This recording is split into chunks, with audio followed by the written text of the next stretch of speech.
Assalamualaikum warahmatullahi wabarakatuh semuanya. Kembali lagi di channel cerita saya. Kali ini saya akan menceritakan tentang kembang cempaka putih, petunjuk perselingkuhan seorang suami. Cerita ini dikirimkan oleh satu teman cerita dan sesuai kisah nyata yang dialami. Sebelum lanjut ke ceritanya, buat teman-teman semuanya yang belum subscribe, segera klik tombol subscribe dan nyalakan lonceng notifikasinya agar teman-teman tidak ketinggalan cerita terbaru dari channel ini. Langsung saja kita menuju ke ceritanya. Apa jadinya jika rumah tangga yang telah dibangun dengan penuh cinta rusak karena orang ketiga? Siang itu sedang terjadi pertengkaran antara Mbak Mirna dan suaminya. "Kamu tidak usah cerewet, tidak usah banyak tanya. Saya ini kerja, cari uang," teriakan keras suaminya. Sebelumnya Mbak Mirna ini hanya sedang bertanya kepada suaminya, kenapa sering pulang lewat jam kerja. Tetapi suaminya nampak tidak terima dengan apa yang ditanyakan oleh Mbak Mirna.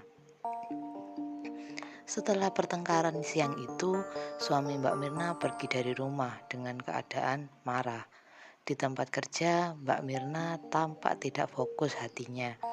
Dia sedang gelisah, lalu dia pergi menyepi sebentar di belakang ruangan. "Ada apa sih, Mir? Kok kelihatannya kamu sedang sedih sekali? Cerita saja, siapa tahu bebannya berkurang," sahut teman Mbak Mirna dari belakang. "Aku ini sedang memikirkan suamiku. Beberapa bulan ini dia berubah. Dia sering pulang terlambat. Ketika aku bertanya, dia selalu marah-marah. Hingga siang ini kami terlibat pertengkaran." Mbak Mirna pun menceritakan kecurigaannya kepada temannya. "Biasanya Mir, pikiran gelisah istri itu ada penyebabnya loh. Ya aku nggak kompor ya, tapi pasti ada apa-apa dengan suamimu." "Masa iya toh suamiku tega berbuat macam-macam dan mengkhianati pernikahan kami," gumam Mbak Mirna. "Sebenarnya aku pernah Mir nganterin temenku ke tempat orang pintar. Ceritanya ya sama kayak kamu ini. Dia curiga sama suaminya." Ya masa toh aku harus ke orang pintar begituan. Nanti kalau ternyata suamiku nggak ngapa-ngapain gimana? Ya daripada kamu ragu dengan pikiranmu sendiri, apa salahnya toh Mir? Mbak Mirna pun tampak berpikir lama, kemudian dia mengiyakan ajakan temannya. "Ayolah kalau kamu mau nganterin aku ke tempat orang pintar, siapa tahu aku bisa mencegah kalau hal negatif terjadi dengan suamiku," jawaban Mbak Mirna. 2 hari setelahnya, saat mereka libur pun mereka janjian bertemu untuk bersama-sama pergi ke tempat orang pintar yang dimaksud. Setibanya di tempat orang pintar, mereka berdua masuk ke dalam rumahnya. Sebut saja namanya Mbah Kardi. "Ada apa, Nduk?" tanya Mbah Kardi. "Niki Mbah, teman saya mau menceritakan apa yang menjadi kecemasannya tentang suaminya Mbah," jawab teman Mirna. Mbah Karti pun melihat lalu berucap, "Aku wis ngerti Nduk kenapa kamu kesini. Apa tujuanmu, apa yang ada di pikiranmu dan tentang suamimu." Mbak Mirna dan temannya pun terkejut mendengar apa yang diucapkan Mbah Kardi. Mereka bertanya, kok Mbah Kardi bisa tahu? "Suamimu ini wis main gak bener Nduk. Makanya kalau di rumah dia tidak betah dan ingin berada di luar terus. Ya karena ada yang lainnya yang lebih wangi," ucap Mbah Kardi. Muka Mbak Mirna pun terlihat syok antara percaya dan tidak percaya. Terus saya harus bagaimana, Mbah? Apakah saya masih bisa mempertahankan suami saya? Saya nggak mau, Mbah, kalau rumah tangga saya hancur, ucap Mbak Mirna. Wes begini saja, saya urus suami kamu, biar dia selalu ingat sama istrinya. Setelah dari sini, kamu beli bunga cempaka putih ya, Ndok. Kalau ada waktu lagi, kamu datang ke sini, bawa bunganya ke sini, ucap Pak Kardi. Nggih, Mbah, matur suwun atas bantuan Mbah Kardi, ucap mereka berdua lalu mereka pulang.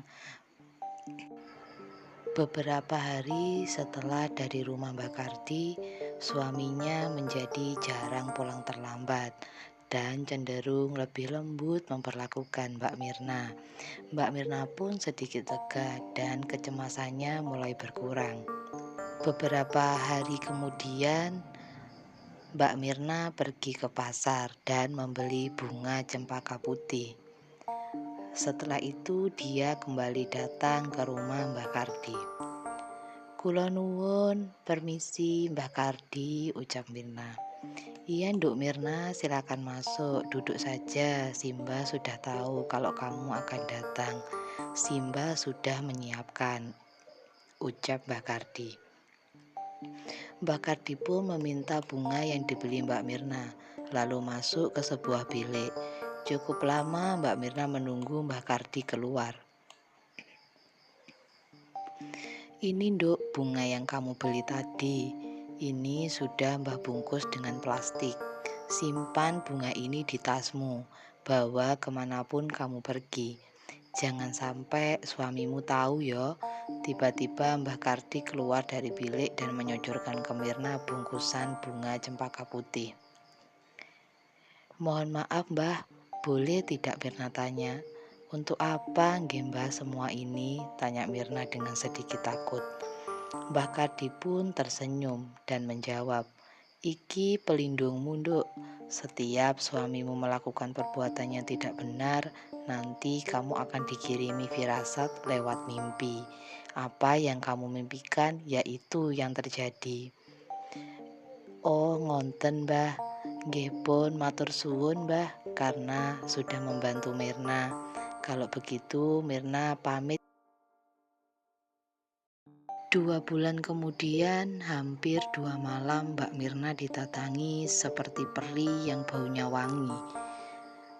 Peri itu muncul di mimpinya, menunjukkan wajah suami Mbak Mirna dengan seorang perempuan. Dan di dalam mimpi itu Mbak Mirna memegang sebuah HP. Saat terbangun di malam kedua, Mbak Mirna merasa kaget. Tubuhnya berkeringat.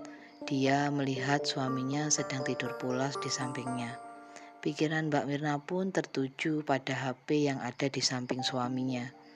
Dengan sengaja Mbak Mirna berusaha mencari informasi dengan membuka HP suaminya. Betapa kagetnya Mbak Mirna, isi HP suaminya dipenuhi dengan chat mesra dengan seorang perempuan.